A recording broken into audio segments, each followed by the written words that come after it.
ఒరేయ్ డెక్కైట్ నా కొడక లేరా, లే పెళ్లి పీటలపై నుంచి లేరా డెక్కైట్ నా కొడక. అర్థమవుతుందా? ఒకసారి చెప్తే వినిపించుకోవా?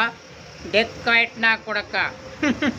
పాతిక పాతిక పెళ్లి కూతుళ్ళ జీవితాలు సర్వనాశనం చేశావు, అయినా కూడా నీకు బుద్ధి రాలేదు.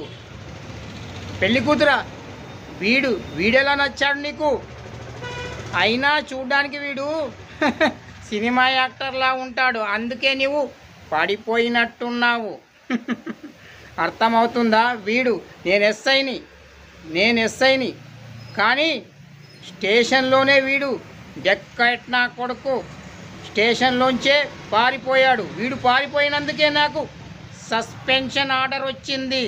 6 నెలల నుండి ఈ నా ఎదవ కోసం వెతుకుతున్నాను, ఇప్పుడు దొరికాడు.